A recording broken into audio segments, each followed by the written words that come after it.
Welcome to the Big Movement Podcast. If you're ready to create results and make huge strides in your business, finances, personal development, and health, then you're in the right place. Pushing past excuses and powering through procrastination can be a challenge alone. Here, you'll get the support, tools, and knowledge you need to get to the level you desire in your business and life. Let's get started with your host, Byron Ingram. And welcome to another episode of the Big Movement Podcast. And today we have special guests. We have Amber Slaughter, who is committed to training, motivating, and guiding her clients towards shaping the life of their dreams. She has a passion for aiding professional women and freeing them of the notion that they need to seek permission in order to pursue an active life. So, Amber, welcome. Thank you so much for having me on the show, Byron. Sure, definitely. So tell us a little bit about your background. Sure. I started my career off, interestingly enough, in information technology, and I was in the corporate world for about 15 years, and just kept realizing that there was just something else that was eating at me that I really wanted to do. And then I found myself just by accident in leadership development and training and coaching, and thought, wow, I really love this. I went back to get a second master's degree in organizational behavior and executive coaching, and that's kind of how I landed where I am now. Okay, great. So now then, how did you make that transition? Is going from the IT career field into coaching, that's a little bit of a switch. It's a huge switch. And for most people that know IT professionals, you think of the programming geeks, heads down kind of people that are not at all caring about, interacting with people at all. I was a project manager and program manager, so I already dealt with people. So it was a much easier switch. But yes, it is a big transition from IT to leadership development. But I just knew a couple years back, I knew that there was something that I wanted to do that was different, and that, in a way that I could serve people and kind of help people. And then that opportunity landed in my lap just by chance, and I found it. Okay, and what was that opportunity that landed in your lap? Because that had to be a pretty life-shifting moment. It was. A friend of mine had attended this leadership development program called Discover Leadership Training. And she had nominated me to attend the training, and I thought, okay, I'll go. And it was probably one of the worst, I would say, weekends of my life, but best weekends of my life, in that it really helped me to get clear about me, what I wanted, what was holding me back, and how I got there. And then after having gone through the training, implemented some of the things in my own life, I had built a relationship with the owner, and I just said, hey, are you by any chance, looking for trainers? And he had posted a position for an assistant leadership development trainer about the same time that I was unaware of. And I just happened to send him that email asking him about the possible opportunity. And then there was a match. So I went through their training program and delivered my first training at the Federal Reserve Bank of Dallas here in Houston, Texas. So most of the leadership development training that I've done has been in the Fortune 500 space. Wow, now that is quite a defining moment there, to go from the IT world and then just to go into the executive coaching, because someone took the time to nominate you for this training. It is. I don't know. I'm a big believer in, I know this sounds crazy and so woo-woo sometimes from coaches, I'm a big believer that when you put out there into the universe what it is that you want, it returns to you in some way, shape, or form.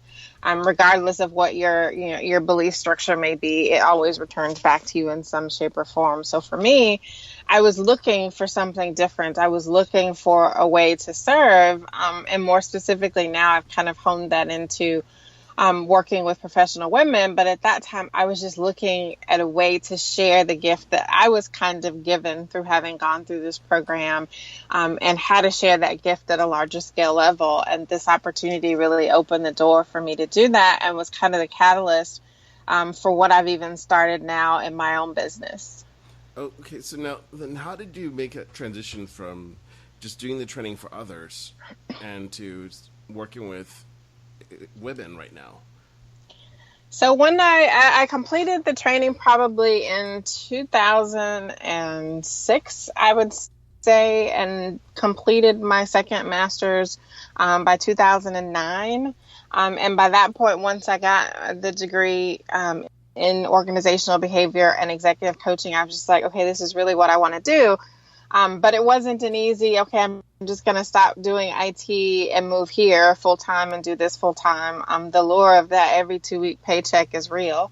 So now when you were doing this, you made a switch to starting to coach executive women versus just doing the corporate training. Is that correct? I did. I found one of the things that I found, I've done a lot of research when I was getting my second master's degree. We had to do a presentation of a thesis. And one of the things that I found in my research is women, unlike men, don't traditionally tend to use outside resources. With men, you've been coached from the time that you started Pee Wee football up until, in any type of sport. Men are accustomed to working with a coach and what the intent of a coach is. And women, we didn't have that choice. We go to family, friends, or outside resources, or we put our own development kind of on the back burner because we're the nurturer. So I found in that research that because women didn't traditionally do this, that was kind of a market that I wanted to focus on. Okay, so you did the research to find an underserved market. What was that initial reception when you went into it? Women don't tend to think they need help. And I know this will be interesting or good coming from a woman, from a man's perspective. We think we know it all, right? We got it together. And if we don't have it together, we're going to ask a girlfriend, or we're going to read a book, or we're going to do something. But really admitting that we don't really have it together and we need help, and that we've exhausted all of those outside resources before we get to that point, instead of just asking for the help we need. So we're not traditionally not very good at asking for that kind of help. Like I'm looking, to change careers, advance in my career. I'm looking to, do something totally different, or I'm dealing with, having to do work-life balance. Like if women have chosen, career over, the traditional family path, and now they have that family path, how do I balance the two? And so we just traditionally haven't worked in that. So the reception was interesting in that most thought that they didn't need the help. Okay, so now that would be quite a challenge to overcome. So how did you truly break into the market if the demographic you're going after thought they didn't need the help? Well, the one thing we will find, and that I did find, is there are women that do know. If you've exhausted every other thing and nothing has worked, and somebody is coming to you with a potential solution that will work, you find that people are a bit more receptive. And I'm not saying that's true for all women. Some women do realize that they need the help and ask for the help and want the help and know what a coach does. So really kind of explaining to people, making people aware of what exactly does a coach do, and better yet, what they can do for me. Because a lot of people call themselves coaches who are not classically trained to become one, or have no type of certification to be able to do that. So it's like, okay, well, how do you explain to somebody why they even need you to begin with? And if I can get the person in the dialogue, and I was fortunate enough to have worked in that leadership development space for a number of years, that I had some good, solid executive professional level women contacts that I could at least say, okay, let's go have coffee, tea, and let's talk about this. I researched my demographic and had conversations and asked them, what are their pain points? What are some of the things that you're dealing with? So getting people to tell you what they're dealing with, and then you having the opportunity to talk to them about what you can do, to help them kind of overcome those obstacles or challenges is huge. Just being able to have the conversation and getting them to tell you about what's really going on is what really bridged the gap for me. Now, that's an important thing that you did there, was that market research, because so many people, they just assume that their audience is going to need something, and they never take the time to ask them those, even a basic question. Yep. So once you did that, how did you start launching your programs to narrow your focus down? So I did, a lot of market research. I spent a year or so, and I know that seems like a really long time, but I spent a year doing surveys, talking to people in my network, and figuring out, okay, what is it that people really, what are their pain points? And if you can deal with whatever their pain points are and come up with packaged solutions to be able to help them work through that, I found it much easier. The number one thing, a theme that kept resonating in all the conversations that I'd had is around, okay, how do I self-promote myself? How do I ask for the raise, the promotion, the things that most people, most men have no challenge doing, right? And it's that value and worth conversation. And that's kind of how I arrived at the whole, working with me helps you stop asking for permission. And the permission isn't from someone else outside of you. It's the permission within yourself to say, I'm worth this. And then to be able to go and ask for whatever it is that you think you're worth. Obviously, you need to research, what your field is or what that looks like. But permission comes in many forms. Right, exactly. So you did the research and you had your programs, you launched them. What was the initial reception of your programs?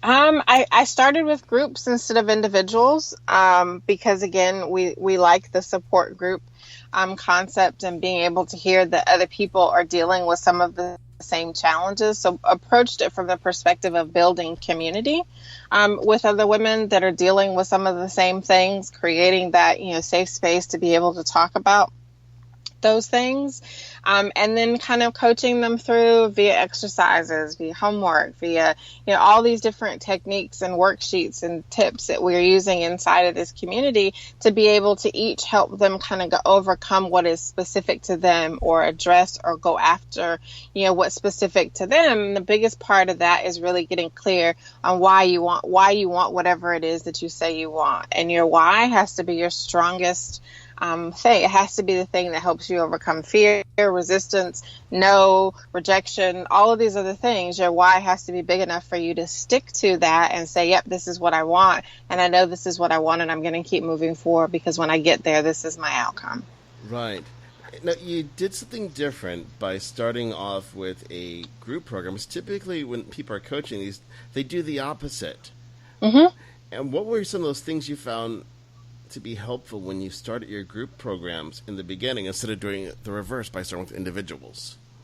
Well, so one of the things, and this is intrinsic in anybody, is you want to see that somebody can add value. And one of the reasons why I did that in starting, really right after I finished my degree program was finding that because everybody is calling themselves a coach, to approach somebody on an individual basis and say, I'm a coach, this is what I do, this is how I can help you. Everybody's a little resistant to say, okay, I've spent some money here and it didn't work out, or they didn't promise what it is that they said they were going to deliver. So again, coming up with an approach that's customized to the individual. And in a group, you think that's a bit of a challenge, but it's actually easier when you have people that come together and have a common theme that they're working to overcome. And then with each individual, you work with them individual and in a group.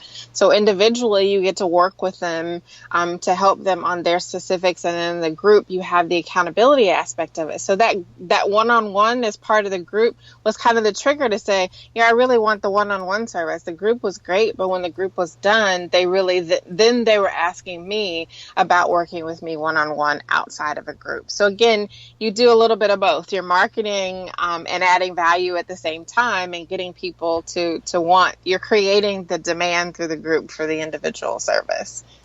Right, definitely. And that makes it a big difference when you can have that connection. So when you look at that progression and people can, they realize through their own self-discovery that they need more help, it's a natural transition to go from a group program to a one-on-one relationship.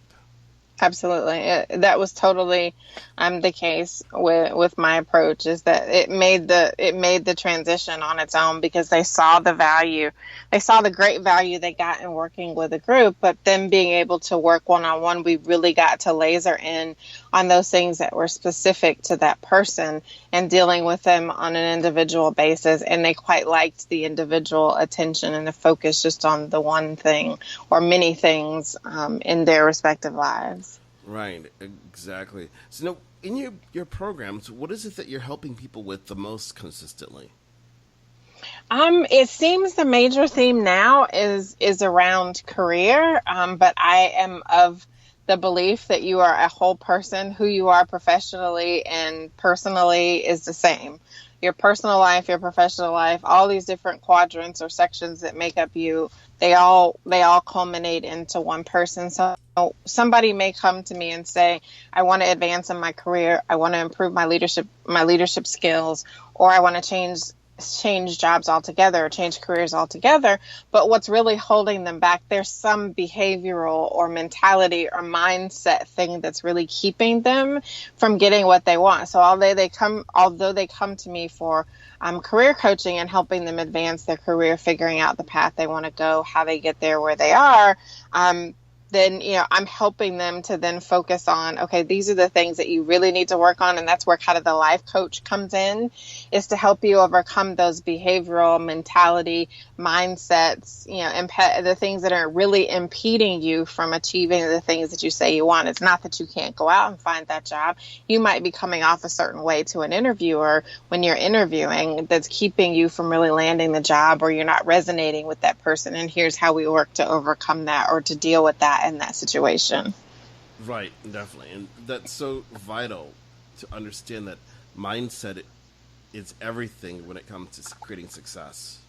It is. That's the one thing that makes it all work. I mean, most of the time, we all battle that scarcity versus abundance mindset, and there is enough of everything out there for everybody to have the thing that they want, and to be able to shift from, okay, I got to hoard this or hold on to this, and you're really, once you have your hands full, you have no room to make room for anything new. So your holding on is really keeping you from getting the thing that you want.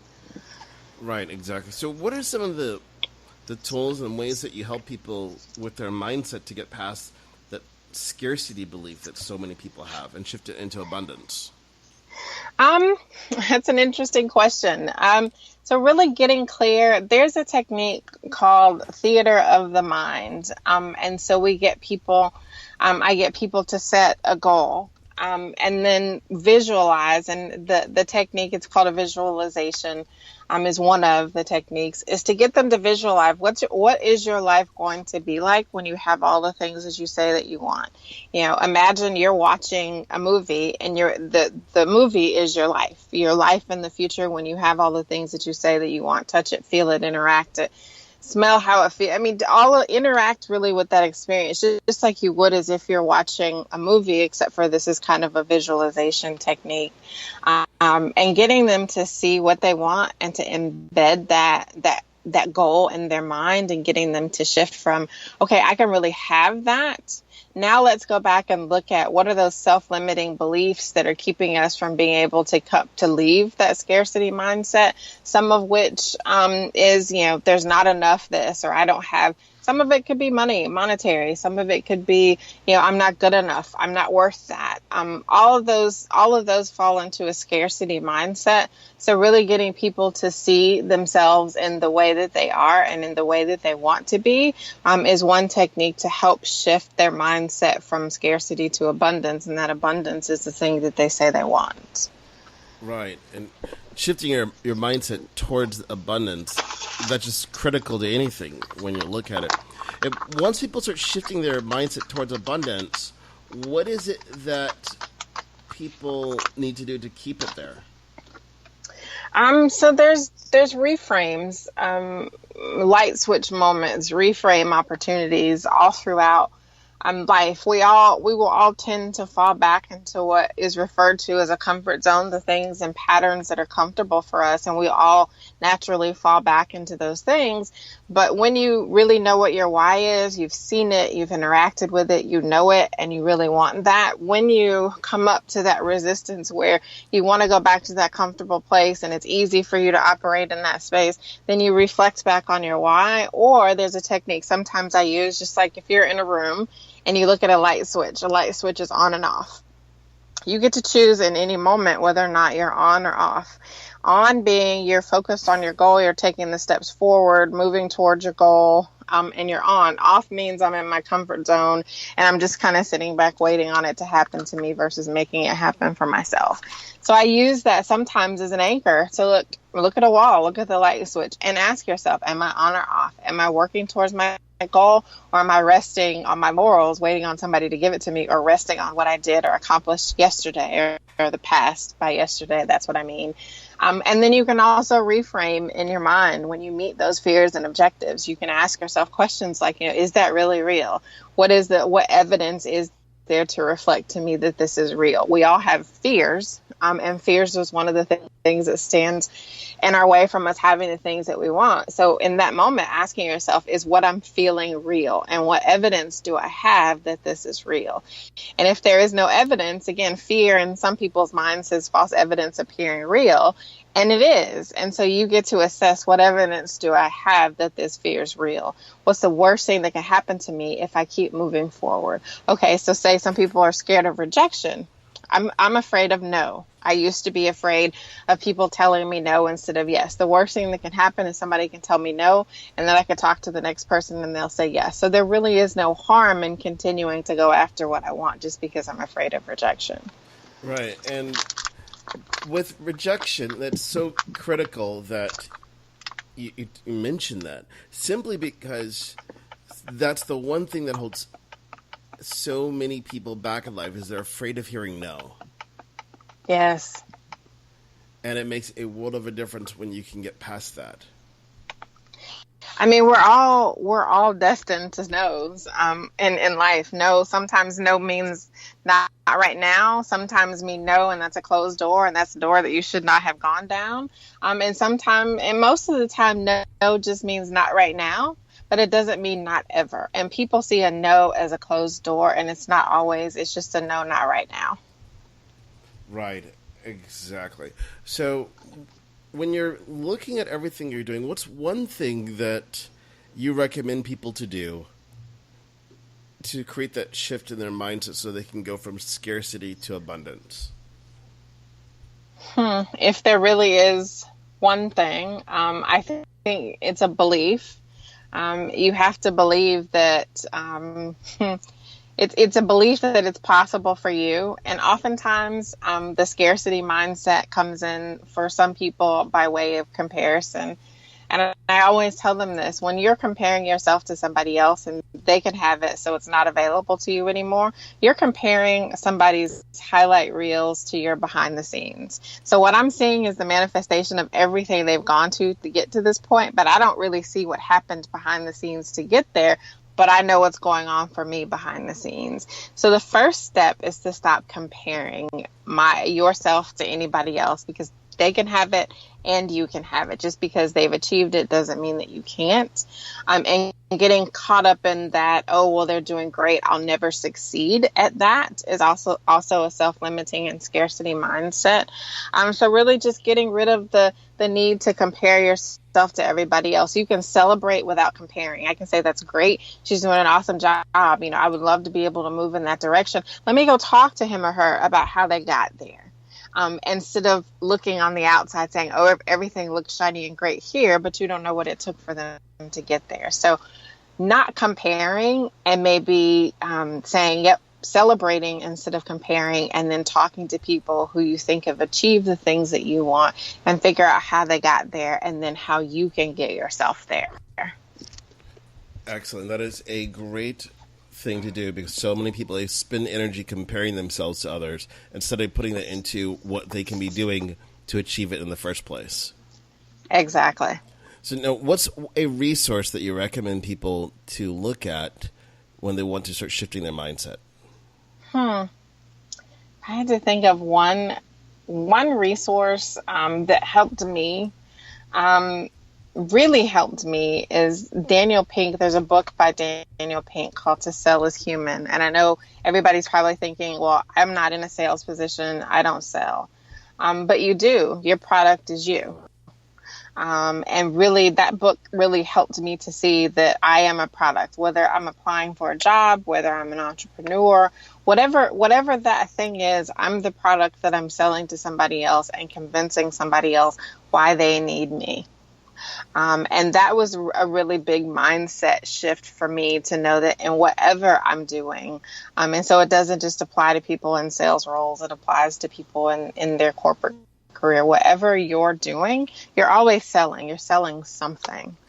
So that's our biggest fear and rejection is, well, I don't want to sell. I'm afraid of rejection. But Daniel Pink really talks about the different mindsets around what causes some of those fears. So that book was incredibly helpful for me from a mindset perspective. And I do recommend it from time to time to some clients to read that book when they're stuck. How do I brand myself? How do I market myself?